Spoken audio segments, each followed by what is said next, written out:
joint funders in this effort. And that's it. So, we have unprecedented resources, and we have a clear purpose that gives us the opportunity to make a difference. And one last thing before I end, this is something that is very true, that sometimes there's impatience around how things, may or may not unfold. Sometimes they're not just done quickly enough, but, we do really believe that this has to be not only community driven, but also designed with community. And so for these kinds of initiatives and connections that not only are we doing with children, families, and providers that make up this network of care, it takes longer. It just does. And, we could go faster, but then that means that we're doing things independently of you. And that's not something that we want to do. All right, I'm going to stop sharing.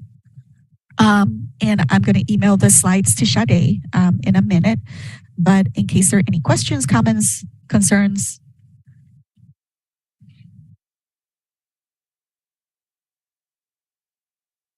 I'm checking, sorry, see if anybody's hands are raised.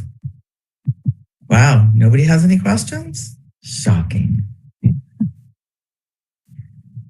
Wow, you're off the hook, Ingrid. Oh my God. Questions will come, I'm sure.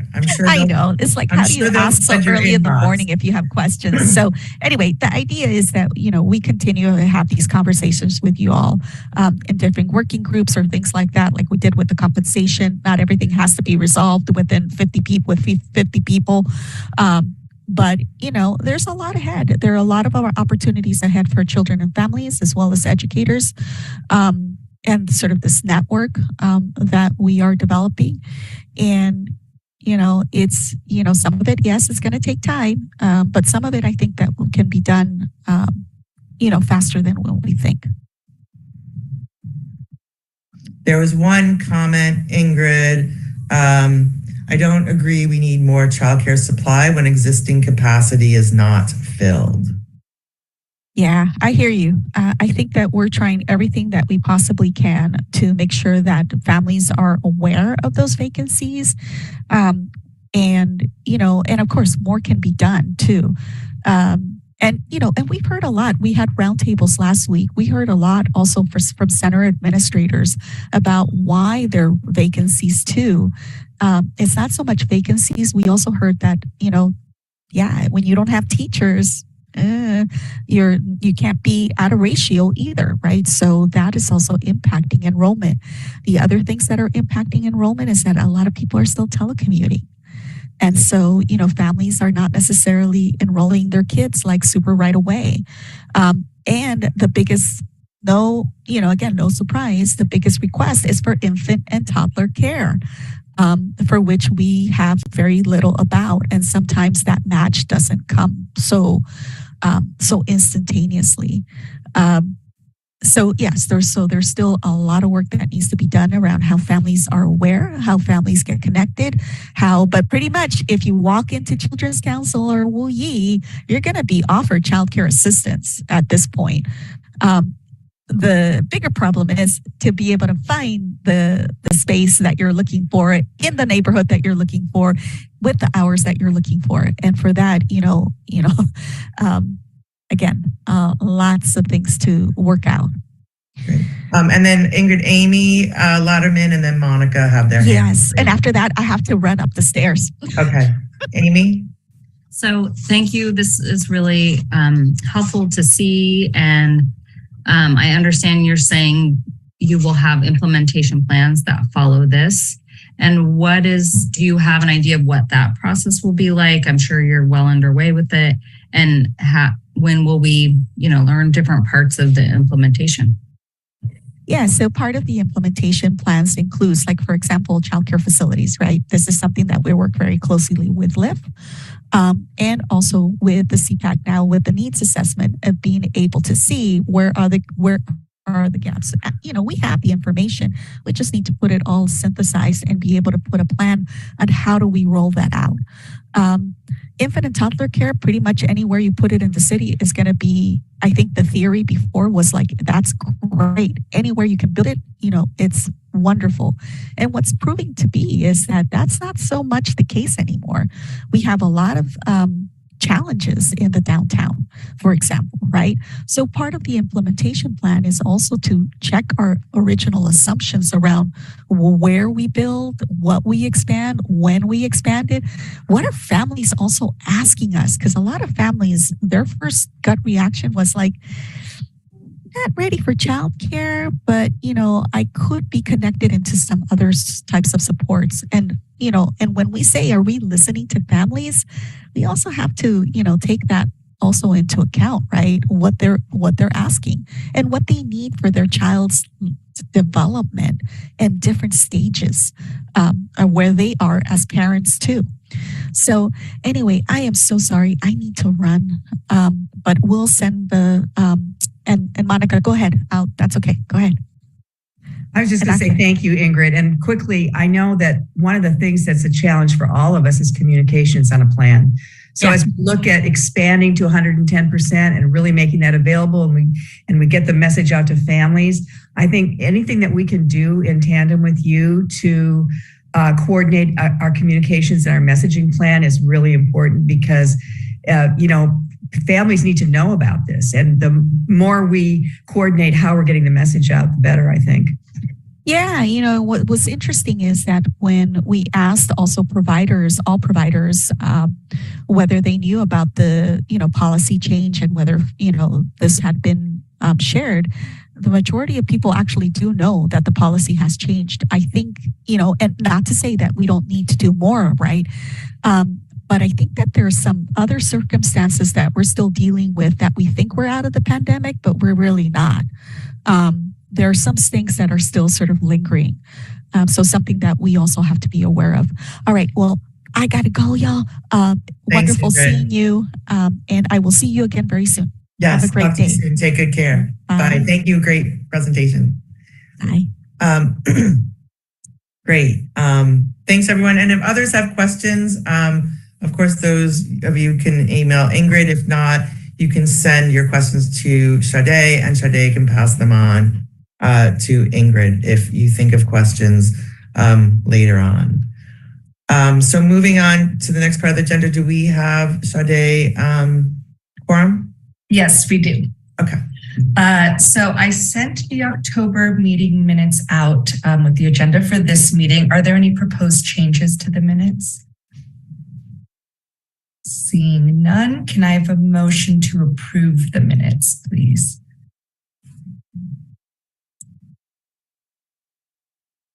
This is Cheryl on motion. And can I have a second, please? Second. And who was, sorry, I missed that. Who was the second? That was me, John. Oh, John. Thank you. And can you all raise your hands or a thumbs up if you approve? Thank you. And that motion passes. And can I have a motion to approve the remote meeting resolution that allows us to meet, to continue to meet remotely? Oh, no. Motion. Thank you. And can I have a second, please? A second, Monique. Thank you, Monique. And can I have a thumbs up or hands up? You approve? Okay. That motion passes as well. Thank you. Great. Thank you, everyone. So next on the agenda is an update, excuse me, on our newest Cpac members. And it has taken quite a while between the Board of Supervisors and the Board of Education, but we are very pleased and excited to have our new members. So first we have from District 8, Supervisor Mandelman, Heather Morado, who is the Executive Director of Holy Family Day Home. Then for D1, Supervisor Chan, we have Savitha Murthy, She's the executive director of Tandem. Next from D10, which is President Walton, is Jessica Campos. She's the Community Engagement Partnership Director from the Office of Racial Equity. Then we have the seat for the Board of Ed and also President Walton is Sharice Dorsey. She's the Deputy Director for Programs and Planning at DCYF. And then Board of Education appointment from Children's Council, and I think everybody knows Naima Charles. She's the Director of Policy. And then also D10 President Walton is the CEO of Faces SF, John Skolnick. So would like to congratulate everybody and very excited to have you all a part of Cpac. And, you know, you should also check out our committees and have at it. And we could use some more assistance on many of our committees. But again, really, truly excited to have all of you as members of Cpac and just adding your expertise and your knowledge to our ECE community. So congratulations. Let's see. Next on the agenda that I believe, Naima, are you talking about the principles of agreement between the EC community and the FRCs? Yes. Good morning, everyone. So this is an update to our ongoing work, but there may be new people, so I'm going to take a minute to remind people. In about, I think end of May, we decided to work Cpac, the San Francisco Early Care and Education Advocacy Coalition, which focuses 0 to 5 childcare, and the FRC Alliance, which does family resource centers, family supports, and things like that. We came together and decided that with now being under DEC, but also serving the same children and families, that we wanted to be intentional about how we're working together.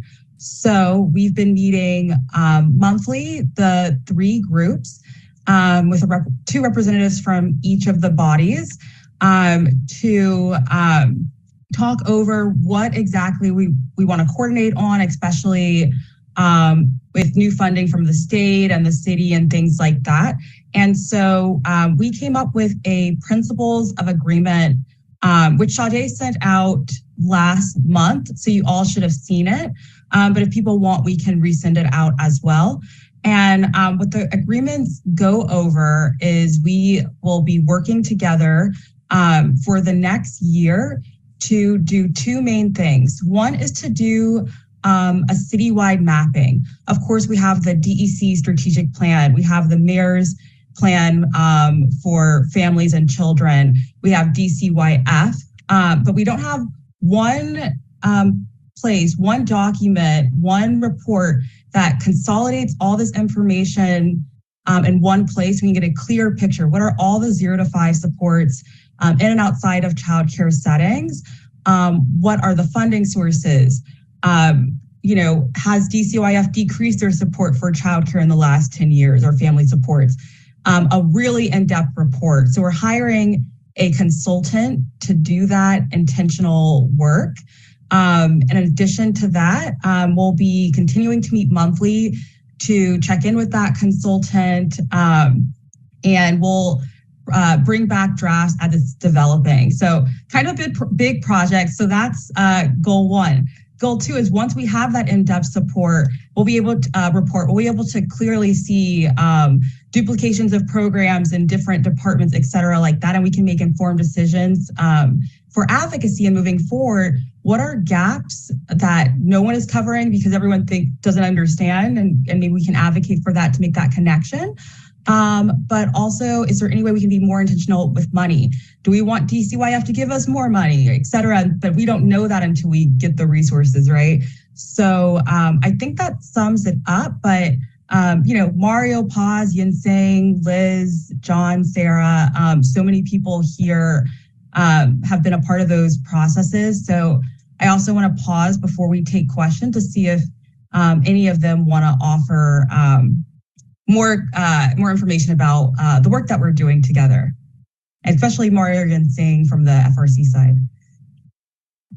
I would just add from the FRC Alliance, Mario and I co-chair, we are also having developed our theory of change. And I know Cpac is working on just strategic plan. So it's great timing, and a big part of our theory of change is service navigation and making sure the barriers that families have, to services to support their children are being reduced. So this is a great timing. I'm so glad that we're doing this. And with the FRCs, we are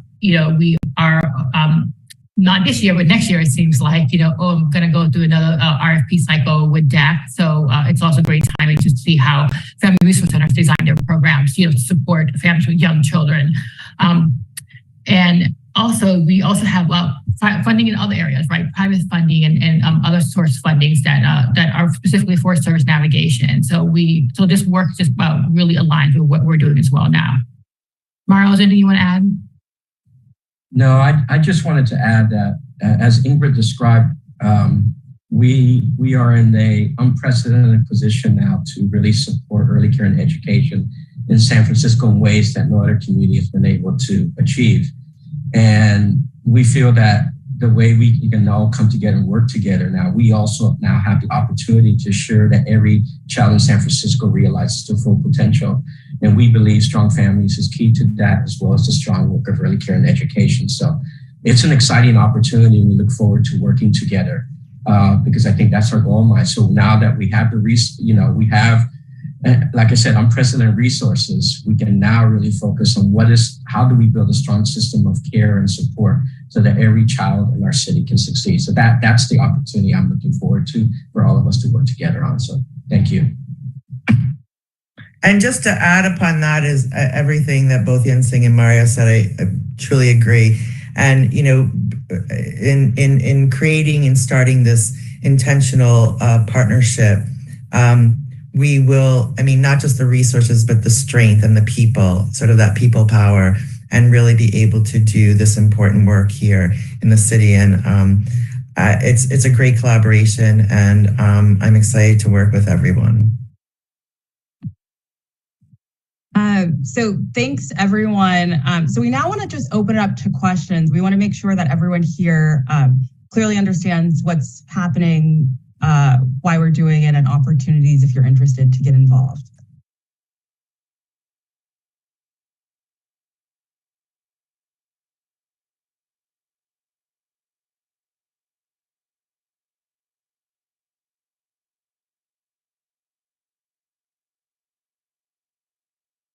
I'm checking okay. Yeah, no messages. Okay, so thanks. And if you do want to learn more, get involved, the place to do that is at Cpac Policy and Ledge. We meet bi-weekly. So yeah, thanks everyone. Well, Naeem, so next on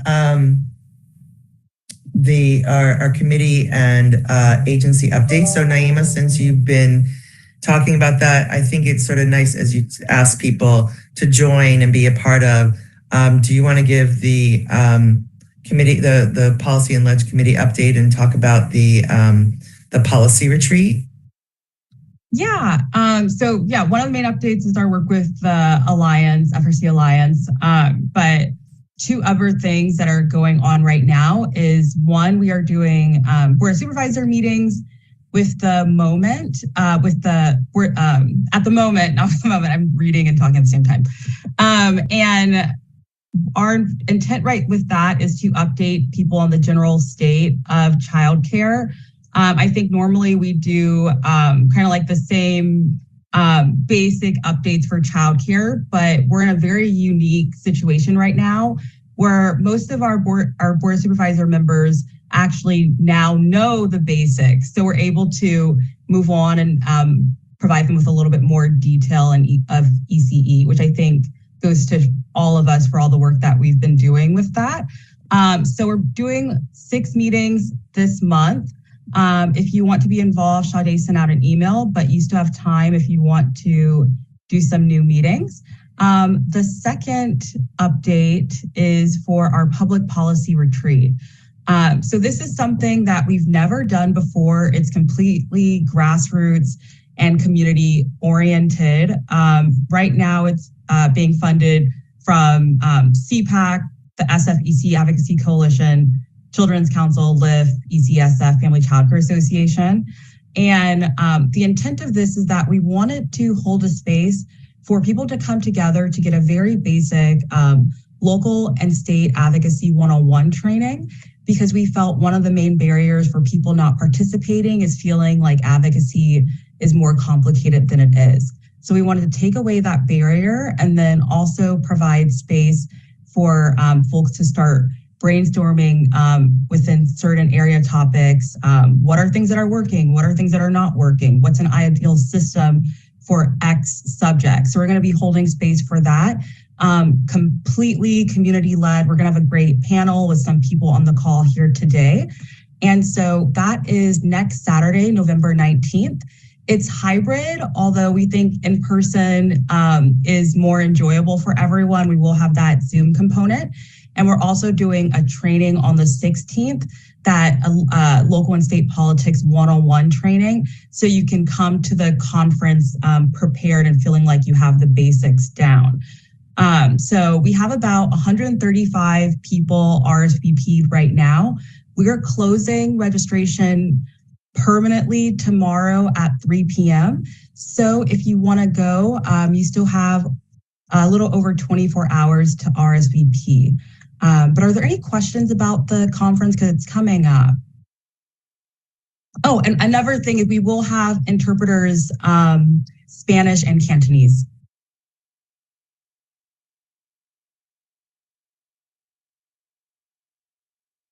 Okay, well, those are all my updates. Thanks, Naima. Someone said, Naima, Oscar said that his wife wants to go, but you saw that RSVP was closed. We closed it, but we ended up just getting a bigger event space because we didn't want to limit community. So it's now been reopened. So if you go to that same link, your wife will now be able to register, but again, only until tomorrow at 3 p.m. And Alex put the link, I believe that's the link, to the registration form. Mm-hmm. So if you look in the chat, you'll see the registration form. Yes, that's the link. Okay, next, thanks, Naima. And hopefully everybody will join. There's going to be great panel discussions. There's been a lot of work put into this, and truly, in all honesty, we need more people on our policy committees helping us with supervisor meetings and everything that's related to policy for ECE in our city. So it's not as scary as you might think it is. Great. Next, workforce. Sure, I can go. Just to tell you a little bit about last meeting, DEC came. We talked a bit about the CARES applications and some preliminary survey results, but we're going to take a deeper dive into that next month. And then the other big part of the agenda for this most recent meeting was City College, SF State, and Advance all came. We came together and kind of talked through what everybody has been doing right now, how everything is connected, and just trying to get an understanding with everybody in the room about all the different pieces of professional development pathways that are currently happening. So more to come on that as well at the next meeting. So join us. It's November 15th at 2 p.m. So you want to dive right in, Mona, into the needs assessment update? Sure, needs assessment. I think I say this every month, but we're chugging along, making good progress. We hope to have it out by January. At this point, we're kind of wrapping up the last loose ends on the requirements piece. and trying to figure out, still kind of doing our edits and adjustments on the bigger sections that we put in for San Francisco that aren't required by the state, but things that we want to know, and trying to make sure we have all those pieces together. So the next couple of months are really about getting those last pieces together, organization, and getting it into a format that we can then share in a couple months. Great, thanks, Mona. The ad hoc Black African American ECE, Pat, is Pat here? I am here. Great, hi Pat. Hi, so a couple things. First, the pipeline group is doing great. One of their ideas was to look at how the difference between the kindergarten readiness scores that we got for kids going into kindergarten versus the third grade test scores. And we think that there's a significant difference. We see kids going into schools better, and then by third grade, they're losing a lot. And so we're wondering if there's more that could be done to support kids after they leave us, actually after 5 years old. So we're a group of the students in the pipeline who are all studying to be FCCs in the ELS system, suggested that maybe one of the things we could do is set up some tutoring centers for Black and Latino students, particularly. And why wouldn't those, since we already have family child care operators all over the city, why wouldn't some of those folks want to open up their spaces on Saturdays for tutoring? So we're talking to some folks right now about how to make that work. But I think we know we're getting kids ready to go to kindergarten. We know we're doing what we can, but we're losing them after they leave us. And that's a big problem. And we need to do something about that. So the pipeline group is in their last legs, a month away, and they're doing great. And the African American EC educators went on a field trip. Monique is here. Did you want to talk about that? Sure. Good morning, everyone. Hi. So if you have updates, last month we did a collaboration with the Black Firefighters Association. We were able to collect over 350 toys for the firefighters' ethnic doll toy drive and community partners within D11. Our winter kindergarten kits are going out in December. As Pat was saying, we hosted our first annual nature field trip, partnering with Save the Redwoods. We had over 25 students and 20 families that attended. And in January, we're going to begin our showcase city resources and programs for ECE educators. This will take place either the third or fourth Thursday of every month. Some of you might have received an email via the Good Rule, who's our fiscal sponsor, from Daniel, who's our program manager, in regards to getting on calendar. And I believe that's it. Thanks. Okay, and I just want to say something about the Family Child Care Association since I got the floor. We had our second webinar meeting where we invited all the family child care providers in the city, and last month 90 people were in the meeting, and that was great. We had it's really great having meetings that are translated and having everyone show up. And Denise came and did a presentation about CARES, and it was great. So we're having another meeting, I guess, next week. But that's going really well. And so we're hoping to be able to have a huge event next year so that we can all get together again. But it's been really great to increase our visibility and get everybody plugged into what's going on in the city. So thank you. Great, thanks, Monique and Pat. Any updates on Title V?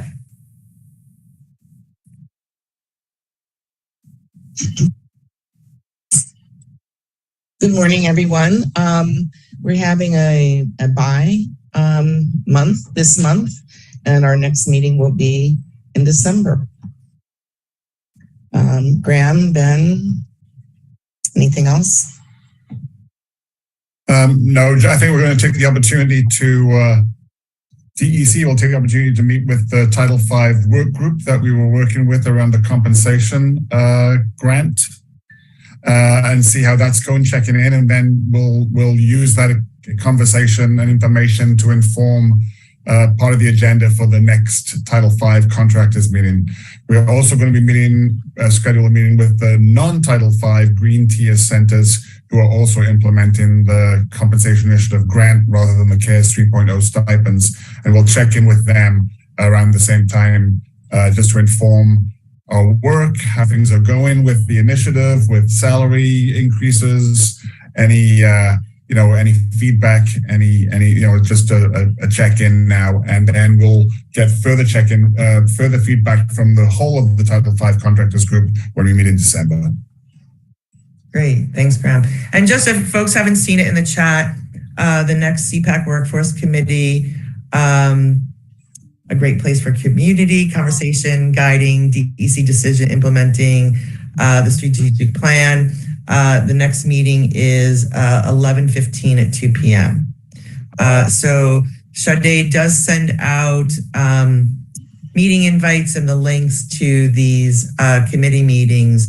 So just, if you're interested, please just RSVP and hop on into the committee meetings. I also, hold on one second, Monica. I think Naima wants to say one thing about the retreat. Yes, Naima? Yeah, I just forgot to mention the event on the 16th, the prep training, and then the actual event on the 19th. They're both registry events. So if you are coordinating a group of educators, just let them know that they can get credit towards their professional development hours for the event. Oh, that's great news. Thanks, Naima. Monica, you have a question? I was trying to get in a question back, a few items back on the needs assessment. Sorry. Oh, sorry. That's okay. It was quick. So okay. I just want to ask Mona and Graham, and I apologize since I'm not on the committee. I shouldn't be maybe making questions, but I just wanted to know if we're following the same general index or the same, is the new needs assessment following the same pattern of the old, or have you added new things, or what can we expect out of that? We're hoping it's going to be a more streamlined version. Okay. We realize that the needs assessment has been very dense. It's been very policy wonkish. And so we're going to try to include a lot of that more detailed information in an appendix and really try to push the main information front and forward. And the big picture stuff. I mean, it's really important. If it's going to be done by January, one of the things I would just want to mention is that's always been something that when we go to visit with the Board of Supervisors and we do our advocacy, it's been a really essential tool that we've left with them. So just thank you for that work, because it does really make an impact when we can show them this needs assessment as we do our discussions with them about what the needs are, what the supply demand is, and particularly around their own districts and constituencies. So it is something that, especially as we're preparing for advocacy for next year, if you guys could get that done, that's a very helpful tool. We've used it consistently. So thank you for that work. Yeah, and we have been able to provide some data that we already have that's going to be included in the needs assessment around capacity and around, sort of unmet need for the upcoming Board of Supervisors meetings for Cpac. But I think our goal is definitely to have it out in January, because we know that we can't, it's a 2022. I know. It's a 2022 needs assessment, and it'll be released just at the beginning of 2023. But you're using the 2020 census data though, right? From ACS? Yeah, I think so. Our snapshot month is April 2022. Okay. Yeah. So I think we're done with committees and we'll move into community announcements, but I'm about to put Maria Durana from Rec and Park on the spot, because a couple of weeks ago, or maybe it was a month ago, there were 2 new parks in the Lakeview neighborhood that Rec and Park have helped with updating and cleaning and really sort of naturing up. And so I thought that maybe Maria can sort of talk about that project and also talk about some potential future parks in San Francisco that are in all of your neighborhoods that you can start, going to with the children that you're serving. Sorry, Maria, but thank you. Well, thank you, Liz. I actually had some pictures that I wanted to share about this project, so I'm going to go ahead and share my screen if possible. So thanks for that. It was putting me on the spot because I was ready. Wow, that's great. Good. So we wanted to share mostly one project renovation that we did in October in partnership with Rebuilding Together. Sorry, let me just figure out how to do the slideshow. There we go. Can everybody see my screen? All right, excellent. So we partnered with Rebuilding Together, Friends of OMI Mini Parks, Rec and Park, Children in Nature to refresh 2 park locations in the Lakeview OMI neighborhood. Zooming in, you can see the location of the Randolph and Bright Mini Park, which is truly a mini park, a little mini nature break in the middle of a very built up environment. And additionally, there were projects to beautify the Head and Brotherhood mini park as well, that is a little bit south of the Randolph and Bright location. For Randolph and Bright, it's an aging park. It really needs a lot more love than we could give it. And it's scheduled to have a much bigger investment coming up in the next couple of years, like the replacement of the playground structure and really almost a complete park redo. But in the meantime, it was being underutilized. There were a lot of weeds, not a lot of positive activities happening in the park. So we partnered to make some pop-up refresh improvements to hopefully make this park more welcoming and safe for the community. So we proposed to install a small nature play space in the grassy lawn area, as well as some community artwork along the chain link fence project. And we hosted 2 work days with Rebuilding Together that brought out community volunteers to really make a lot of these improvements.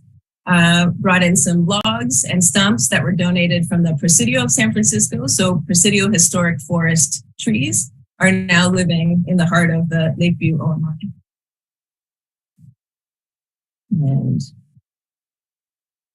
And this is just the completed project. It's a small nature exploration area that still provides a lot of opportunity for kids to test their limits, explore, jump from stump to stump, and really have that gross motor skill development along with some of the creative play opportunities. And you can see in the background some of the community artwork.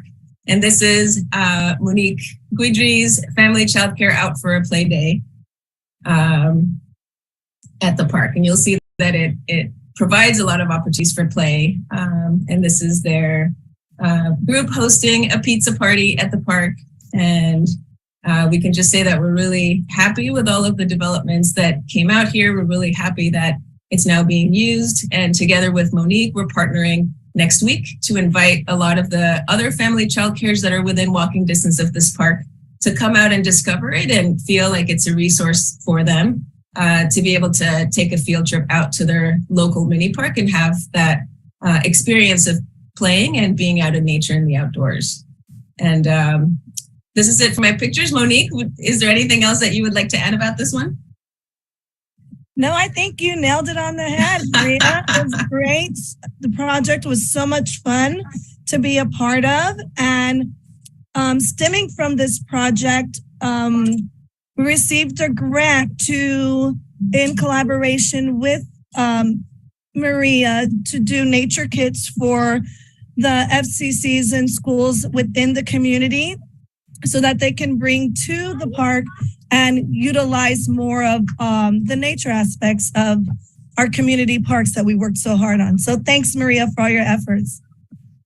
Thank you. And we love the partnership of not just being able to renovate preschool and family childcare homes and have nature. So bringing nature to kids, but also being able to bring kids to nature and make our parks welcoming, especially from the 0 to 5. So I love this partnership as well. Thank you. Great. Thank you so much, Maria. And I'm glad I didn't put you on the spot. You were all ready. So Any other updates from folks? I'm looking for hands raised or just come off mute. I'm looking for people who should have updates. It's hard in your little squares. Okay. I guess no more updates. So anything else, Sade? No, I don't think so. Okay. I also put in the chat, unfortunately, Ann Sonoras from the YMCA had to hop off early, but their Tongue Lock Child Development Center, I believe it's at 75 Vallejo, is, did I say she's from the YMCA, is having their grand opening on November 18th at 4 p.m. And Anne would like to extend an invite to everyone here at Cpac. If you're interested, you can either, Anne's email is in the chat, or you could RSVP also in the chat to somebody else. It's mcaces@ymcasf.org. It's a beautiful new site that we're happy to celebrate.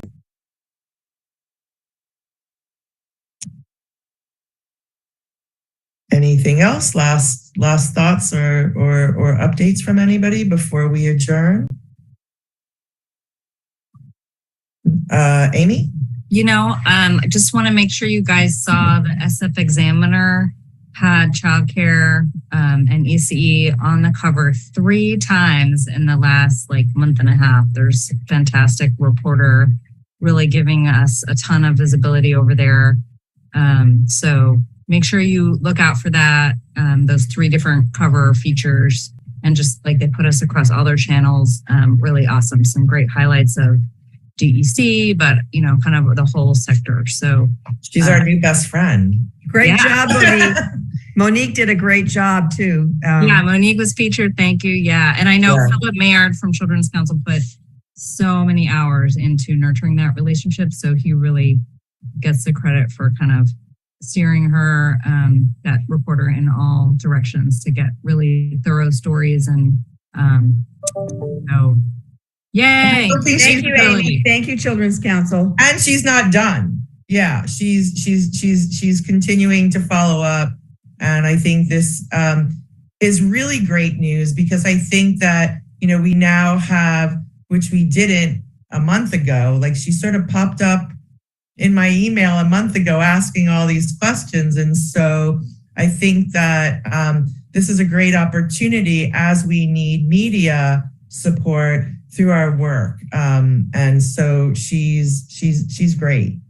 So thanks for bringing that up, Amy. All right, everyone, enjoy the rest of your week. It was good to see you, and we will see you all next month. Thank you.